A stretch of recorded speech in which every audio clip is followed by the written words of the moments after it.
Okay, so you've seen it everywhere, right? The headlines, the celebrity endorsements. Maybe your nephew won't stop talking about how he's getting rich off some new coin. It's all around us.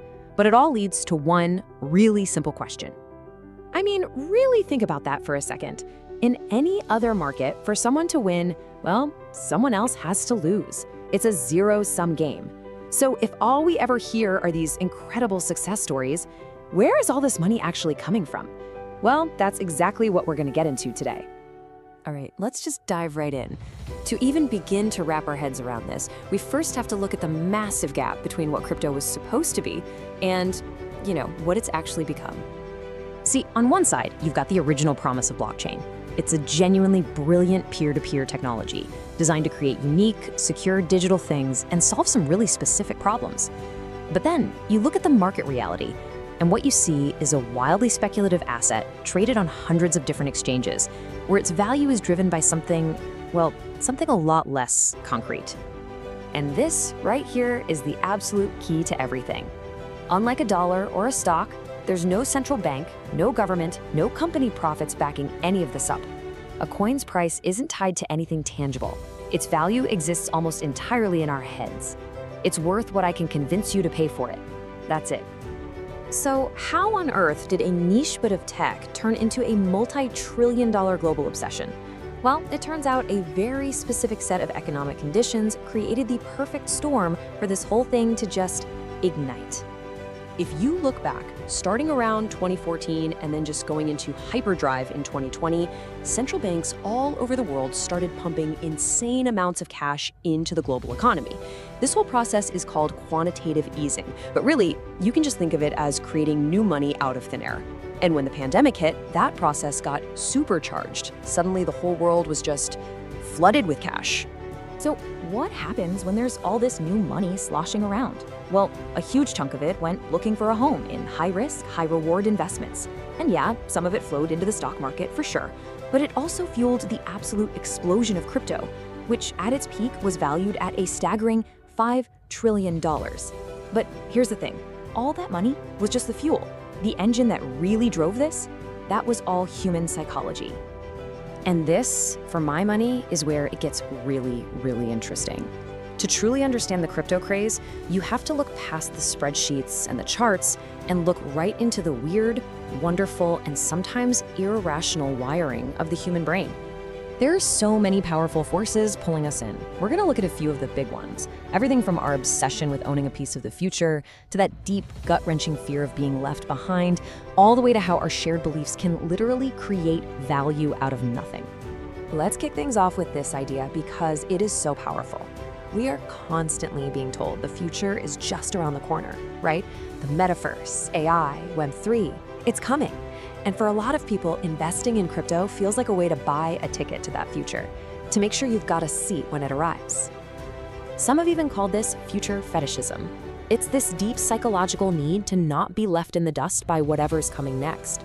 So it stops being just an investment in an asset. It becomes an investment against the anxiety of becoming obsolete. You're not just buying a digital coin, you feel like you're buying a piece of tomorrow. And then, of course, you have the granddaddy of them all, FOMO. The fear of missing out. Every single day, you see a news story. Your buddy just paid off his car with his crypto winnings. Some celebrity just tweeted about a new must-have coin. And that little voice in your head starts whispering, what if they're right? What if I'm the only one missing out? The pressure is just immense. But here's the thing.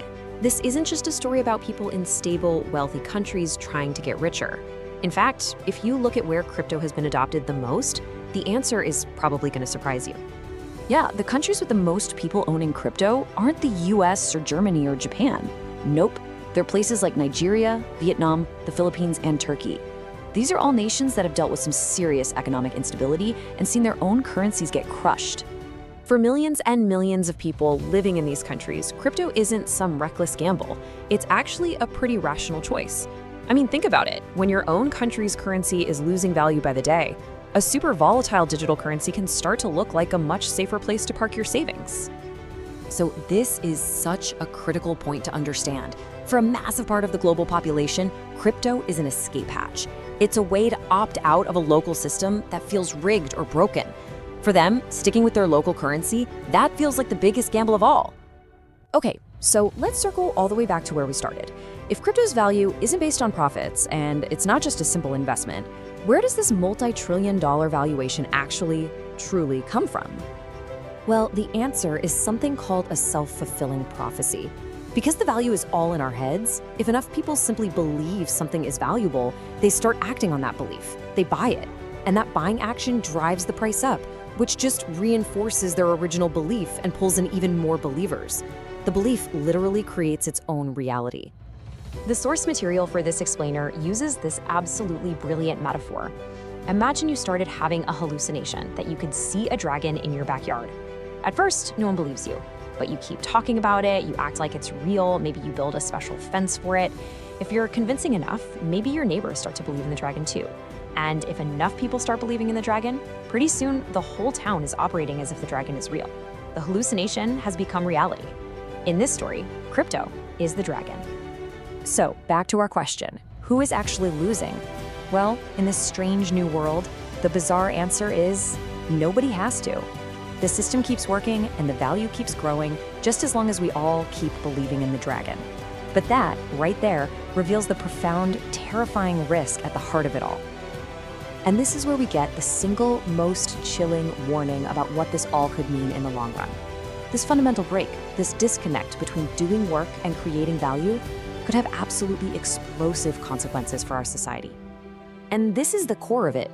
I mean, why would you work a 9-to-5 job your entire life to save up a modest retirement when you see stories of people turning $2,000 into millions overnight on a meme coin? This system attacks the very foundation of the relationship between effort and reward, between work and value. And that leaves us with the final, unavoidable question. In a market built not on assets, not on profits, but purely on a shared story, a kind of collective hallucination, that entire $5 trillion house of cards rests on one single point of failure, our belief. And that forces us all to ask, what happens to the dragon when we all decide at the same time to open our eyes?